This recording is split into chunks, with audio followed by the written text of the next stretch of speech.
lake of Ashford had witnessed more deaths than the small town cared to admit. In a distant time, its dark and deep waters were just a reminder of New England's charm, surrounded by forests and worn-out rocks. But to the older residents, the lake held secrets that made it cursed. Stories were told to children to keep them away from the shore, about souls lost in the icy waters, drawn by whispers that no one else could hear. The deaths began in the 19th century, with the inexplicable drowning of several children. Dozens of bodies were found, pale and stiff, their young faces frozen in expressions of terror.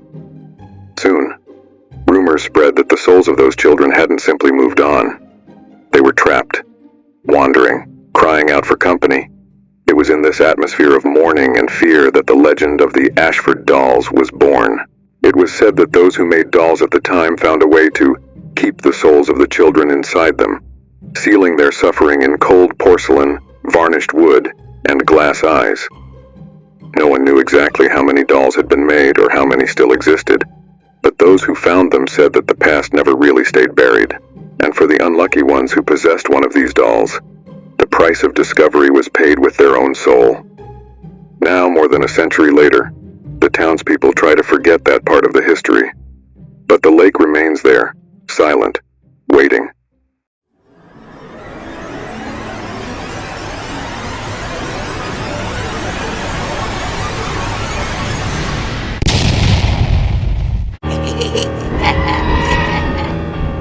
Emma Barnes sighed deeply as she stood in front of the old Victorian house.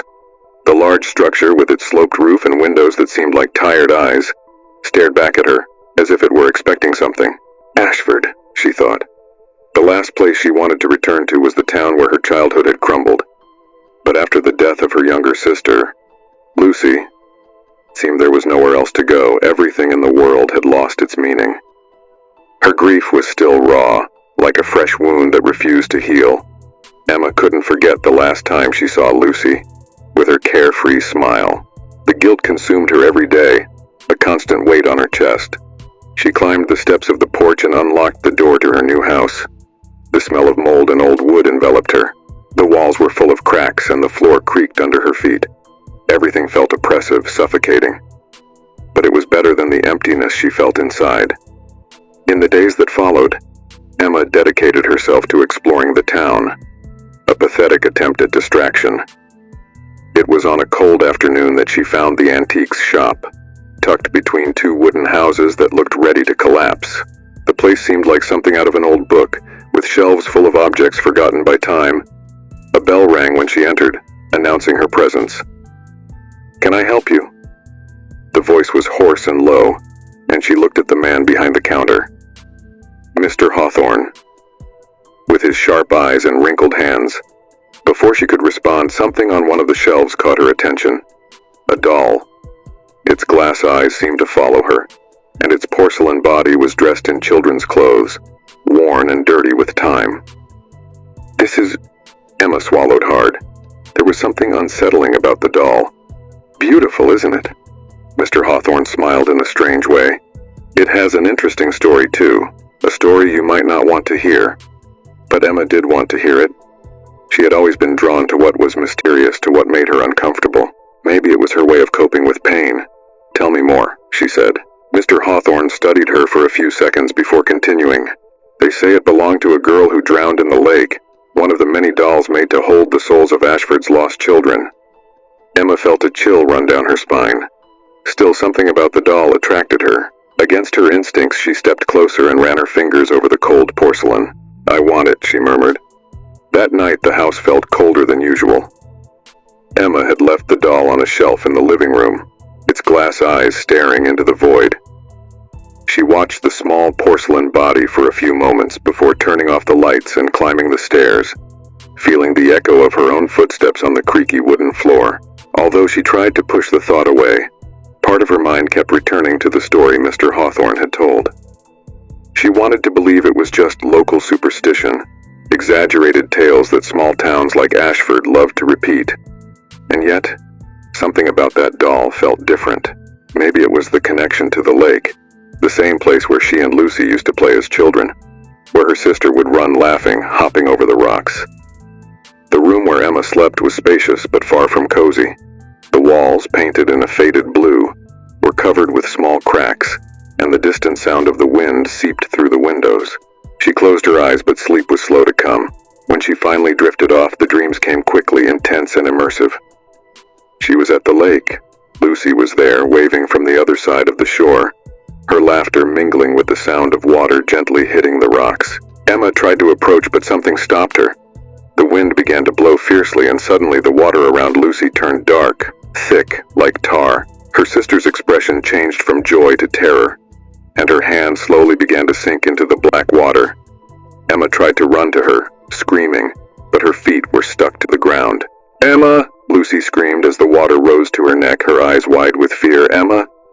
Emma awoke with a start, her body covered in cold sweat. The room was quiet except for the soft creak of the wind. It took her a few seconds to catch her breath, but the persistent sound of Lucy's laughter still echoed in her mind. Then she heard a noise from downstairs. Her heart started pounding in her chest as she sat up in bed, trying to make out the sounds coming from the living room. Could it be just the wind? The old house? But no, it was something different, a low sound like something scratching the floor. She descended the stairs slowly, trying to ignore the growing fear tightening her chest. When she reached the living room, the faint moonlight dimly illuminated the room, and then she stopped. The doll was no longer on the shelf. Emma froze. Her eyes scanned the room quickly, trying to find any sign of movement. Maybe it had fallen. Maybe the wind had knocked something over. She walked over to the shelf and looked around, her heart racing. Suddenly she heard a soft sound like a child's laugh. The short, sharp giggle seemed to come from somewhere near the kitchen. Emma's breath caught in her throat and she followed the sound, her entire body tense. She reached the kitchen door and felt the cold air hit her face. On the floor near the back door was the doll. Its glass eyes were fixed on her, empty and cold. With trembling hands, Emma picked up the doll, trying to convince herself that all of this was just her imagination. "It's just an old doll," she muttered to herself, gritting her teeth. "Nothing but a piece of porcelain." But as she held it, she felt an unexpected weight, as if something inside it was alive, watching her. She placed the doll back on the shelf and went upstairs again. But this time, sleep wouldn't come. Lying in bed, staring at the ceiling, Emma knew there was something deeply wrong with that doll. And somewhere in the shadows of the house, she had the strange feeling that she wasn't alone. The next morning, the house seemed quieter than usual, which only served to heighten Emma's unease. Her swollen eyes and exhausted body were clear signs of a nearly sleepless night. The events of the previous night were still fresh in her mind, and the thought of the doll with its glass eyes fixed on her wouldn't leave her in peace. She glanced at the doll one more time before leaving, its expression now impassive, harmless, almost childlike. "You're just porcelain, that's all," she said to herself, as if repeating it could erase the fear consuming her. But deep down she knew something was wrong. Determined to get answers, Emma returned to the antiques shop. The small bell over the door jingled when she entered, and the familiar smell of dust and old things enveloped her. Mr. Hawthorne was behind the counter just like before, arranging some old books as if he had been waiting for her. "Back to return the doll?" His voice was calm, almost unsettling, as if he already knew the answer before she even spoke. "No, not yet," Emma replied, trying to hide her nervousness. "But I want to know more about it. Last night, something strange happened." Mr. Hawthorne looked up, his small, piercing eyes now fixed on her. "Strange? How so?" Emma took a deep breath, choosing her words carefully. "It moved, I heard laughter, and I found it somewhere else. You told me the Ashford dolls have a history, a curse. I want to know what that really means." Hawthorne sighed deeply, and for a moment he seemed older than he had the day before, as if the weight of years of secrets had suddenly fallen on him. He gestured for Emma to sit in a nearby chair, and after a long pause, he began to speak.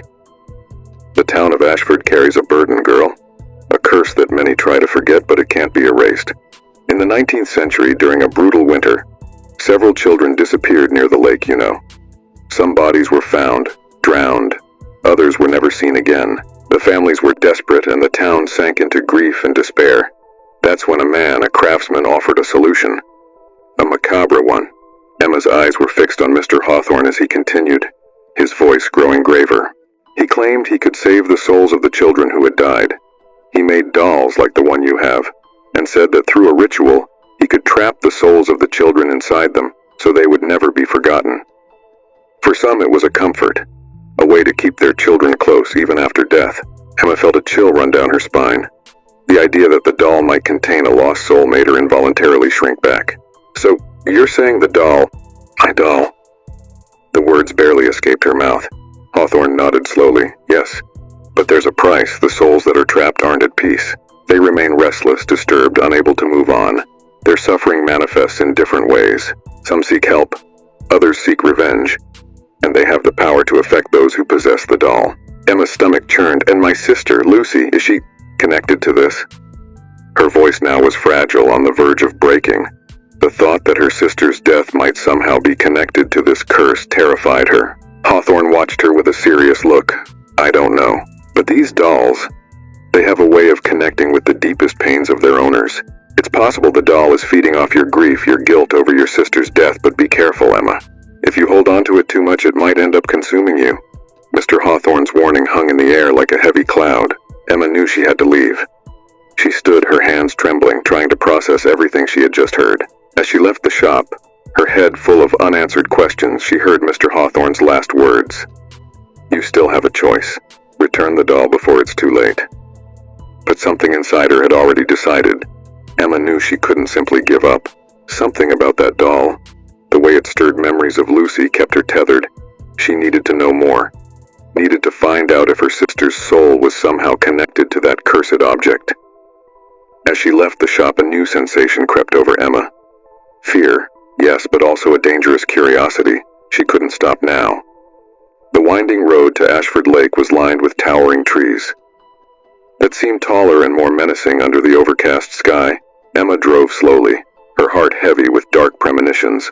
After leaving Mr. Hawthorne's shop, the name Paul, Abigail, echoed in her mind like a whisper she couldn't silence. The doll, the girl, the lake. Everything seemed connected, and she needed to understand what was happening. Since that conversation in the shop, Emma's nights had been tormented by nightmares. Always the same scene. The lake, silent and frozen, and Lucy on the other side, with that desperate look. But now there was another figure there. A dark-haired girl dressed in old-fashioned clothes, watching from afar, always lurking. Abigail. The connection between Lucy and Abigail seemed clear in the dreams, but it was impossible to know what it meant. Emma had woken up more than once with tears in her eyes, the weight of guilt crushing her chest. Now as the lake drew closer, she felt the same icy cold that she experienced in her nightmares. She parked the car next to an old trail that led directly to the shore. The air was thick, the smell of wet earth and dry leaves filling her senses. There was something about the lake that made her feel like a child again, but not in the sweet way a childhood memory should evoke. It was something darker, as if the lake had been waiting for her. Emma grabbed the doll from the back seat and held it tightly as she walked down the trail. Its weight seemed to grow heavier with each step. The trees around her whispered in the wind, and the sound of the water hitting the rocks made her shiver. There was no longer any doubt that the doll was connected to the lake and its tragic history. She just didn't know how or why. Reaching the shore, Emma stopped and looked at the water. The lake was still, like a sheet of black glass that reflected nothing but the cloudy sky. She knew she needed to do something, maybe get rid of the doll, throw it into the water. But something stopped her, an invisible force that held her in place. And then it happened. The water, which had until then seemed frozen in time, began to move slightly, forming small ripples that broke gently against the rocks. And on the surface, she began to see shapes. Faces. Faces of children, pale, slowly sinking, as if they were being pulled into the depths. Emma staggered backward, her body overcome with a wave of panic, but she couldn't look away. And then she saw Lucy again. Among the other children, her younger sister was there, just like in the dreams. Her eyes were wide, her mouth moving as if she were screaming. But no sound came out. The desperation in Lucy's eyes was unbearable. "Lucy!" Emma screamed, her knees trembling. "I'm so sorry. I'm so sorry." Tears streamed down her face, and her sobs were drowned out by the overwhelming presence of the lake and the children. The silence around her was piercing. She took a step toward the water without thinking. Part of her mind warned her to step back, to flee from that place, but her body moved on its own. Lucy was there. She needed to save her sister. The doll in her hands seemed to tremble as if it were alive, and then she heard the voice. "Help me." It was a soft, childlike voice, but filled with suffering. Emma looked down, terrified. The doll, it was Abigail's voice begging to be freed. "Help me, please." Emma's mind spun in circles. Lucy was trapped in the lake, but Abigail was trapped in the doll. Which one could she save? The guilt of losing Lucy still devoured her, but now there was something deeper, something older calling to her. The sense of responsibility for Abigail grew. As she looked at the doll's still face, a memory came to mind, something she had tried to block out. As children, she and Lucy used to play by the lake. One day, Lucy almost drowned. Emma had been distracted playing with some toy while her sister screamed for help. A neighbor saved her, but the incident cast a shadow over their childhoods. The real accident came years later. But Emma's guilt for that distraction, that near tragedy, had always been there, and now it seemed that guilt had returned, amplified. "I can't," Emma murmured, the weight of her emotions crushing her. "I can't lose both of you." But the lake didn't seem to hear her pleas. The forms in the water began to writhe, the children sinking faster and faster. Lucy was still there, trapped, looking at her with a desperation that spanned time. And then, she saw Abigail in the distance, the same girl from her nightmares, walking slowly across the water, her expression a mix of sadness and anger. "You have to choose," the voice whispered in the wind. Emma fell to her knees, desperate. The doll clutched tightly in her hands. Silent tears fell as the lake continued its macabre dance. Emma knelt by the lake, the doll of Abigail weighing in her hands like an anchor, keeping her trapped in that place between life and death. The waters continued to churn, the forms of the drowned children undulating just below the surface, their faces twisted with despair. Lucy was still there, silently calling out to her. Trapped in the darkness, Abigail drew closer and closer, walking on the water with slow, deliberate steps, like a figure from a nightmare that refused to disappear. "You have to choose," Abigail's voice repeated, but this time louder, echoing in Emma's mind like an inevitable command. Emma looked down at the doll, Abigail's glass eyes reflecting her own pain and guilt. "Mr. Hawthorne's," and words hammered in her head. "The souls trapped in these dolls aren't at peace. They can be freed, but at a cost." She knew there was more to it, something the antiquarian hadn't fully revealed. The release required a sacrifice, and Emma feared she already knew what that meant. Approaching the water's edge slowly, Emma felt the panic intensify inside her. She didn't want to believe it, but she knew the ritual was beginning. The choice wasn't just between freeing Abigail or saving Lucy. It was a choice about what part of her own soul she was willing to lose in the process. The icy wind cut through her skin, but everything around her seemed to fade away except for the lake and the souls that inhabited it. "Lucy." Her voice trembled as she called out to her sister once more, hoping for a response, any sign that something human was still there. That's when she heard footsteps on the trail. Emma turned abruptly, and her confused mind took a few seconds to process what she was seeing. Mr. Hawthorne Weyer stood there in the shadows of the trees, watching. He didn't seem surprised by what he saw, as if he had already known what she would do. His heavy clothes flapped in the wind, and his eyes, as always, were cold, inscrutable. "I knew you'd come here," he said with a terrifying calmness. "You had no choice, just like the others before you." Emma stood up, trembling, the doll clutched against her chest. "What do you want from me? How can I free Abigail? How can I save Lucy?" The questions tumbled out quickly, desperate. "Free?" Hawthorne gave a grim smile. "You don't understand, do you? The lake, the dolls, no soul was ever meant to be saved. They were condemned, and now you're part of it. To free Abigail, you must give something of yourself. Your soul must fill the void left by hers. That's how the cycle is maintained." His words hit like a knife, but deep down Emma already knew. Hawthorne's warning in the shop had been clear. There was no release without sacrifice. Her soul was at stake, a trade. But what he hadn't mentioned before was that Lucy was already part of this cycle, and now Abigail wanted an exchange, her freedom for Emma's soul. "You have a choice," Hawthorne continued, stepping closer to the lake's edge. "But it's a cruel choice. If you try to save Lucy, you'll be trapped. If you free Abigail, she'll finally rest, but you'll be dragged into the same fate. Either way, you lose." Emma felt a dizziness, as if the ground was collapsing beneath her feet. His words were like a death sentence. Lose. She had already lost Lucy, losing her soul. It didn't matter anymore. Nothing mattered, only Lucy's release. "I'll do it," she said, her voice finally steady despite the rising terror inside her. Mr. Hawthorne tilted his head slightly, as if admiring the decision. Then begin the ritual. Emma approached the water, kneeling by the edge, the cold penetrating her bones. She held Abigail's doll in both hands. Now aware of what needed to be done, the waters began to churn violently, as if they could sense what was coming.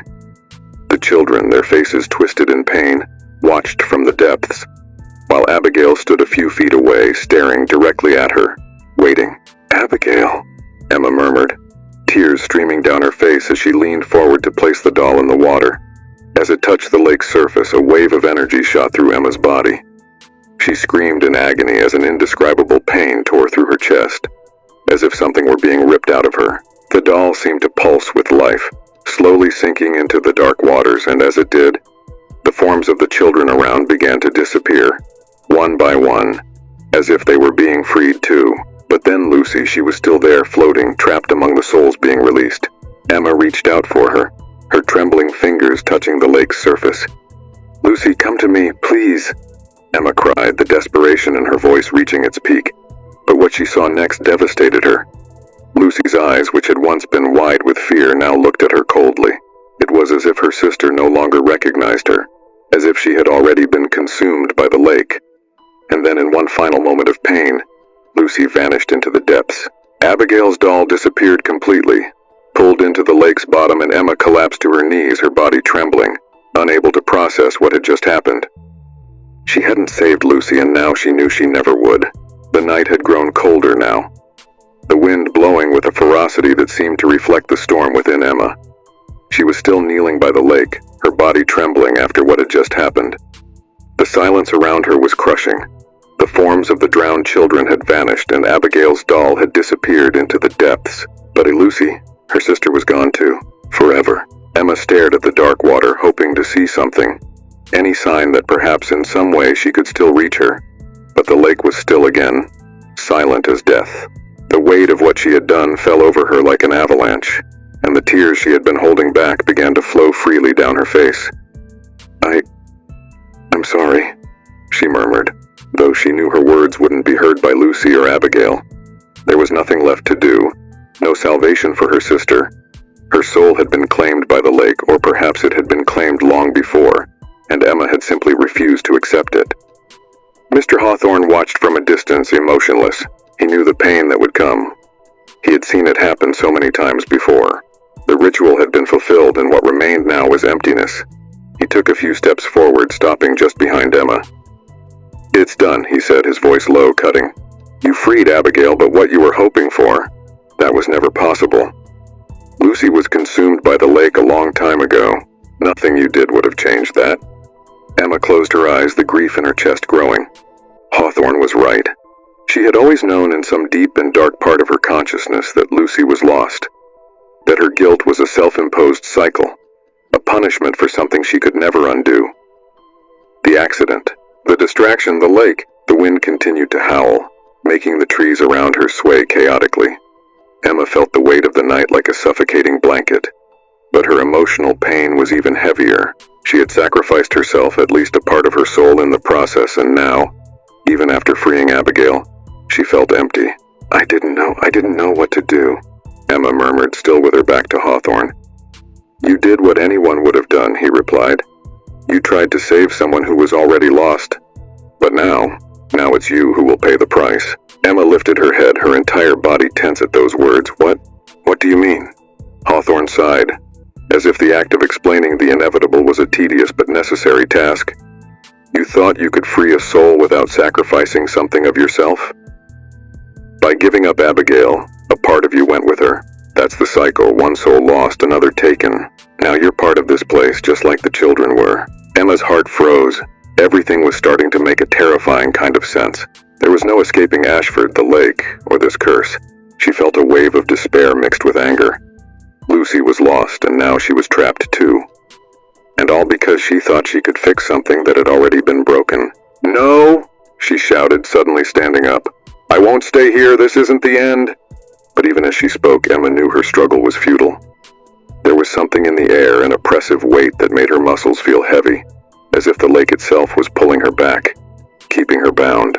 She backed away from Hawthorne, her chest heaving, desperately searching for an escape, any escape. "You belong to this place now," Hawthorne continued, his voice devoid of any empathy. "The lake has taken you just as it took all the others before you. That's how the curse continues, there's no running from it."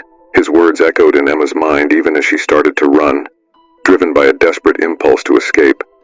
She ran down the dark trail, the branches of the trees scratching her skin, her feet stumbling over rocks.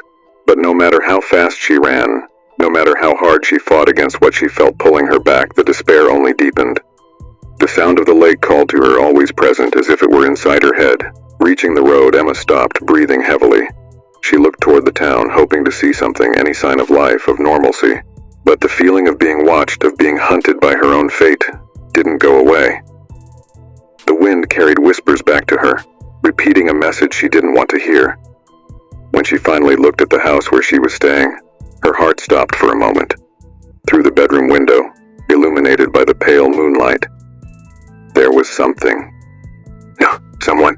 A doll, sitting on the bed, its legs crossed, its small and delicate face, but with something terribly familiar. The figure of her, Lucy, cold and lifeless, watched her with empty glass eyes, waiting patiently. Emma collapsed. Everything she feared had become real. She hadn't saved her sister. She had condemned her to a new cycle of torment, and now there was no escape. The days that followed were silent, wrapped in a darkness that seemed never to lift, no matter how many times the sun rose and set. The small town of Ashford continued its slow and distant rhythm, as if nothing had changed. But for Emma, everything was different. She now lived in that old Victorian house with its cracked walls and its grimy windows that never let the light fully in. The presence of Lucy, in the form of that haunting doll, loomed over everything. The small porcelain figure sat on the shelf, its glass eyes always following her, no matter where Emma went inside the house. But strangely, she no longer tried to flee. Emma's spirit seemed to have been broken. Each day her mind sank deeper into darkness. The fear, once alive and pulsating, had turned into passive acceptance. She knew she was trapped, knew she would never leave Ashford. At night the lake still called to her, whispering promises of freedom that she knew were false. There was nothing more to be done. The curse was real, and Emma, like so many before her, had been consumed by it. The ritual was complete. Abigail had been freed, but Lucy remained its prisoner. And now Emma was part of that eternal cycle of pain. The town, of course, would never speak of it. Those who knew about the dolls, about the trapped souls, kept silent. They all knew what was happening, but no one talked about it. And like so many generations before her, Emma's story would fade into the fog of collective memory. That night, staring out the window at the distant lake, Emma knew. She too was destined to remain in Ashford, just like those before her. The cycle didn't end. It never ended.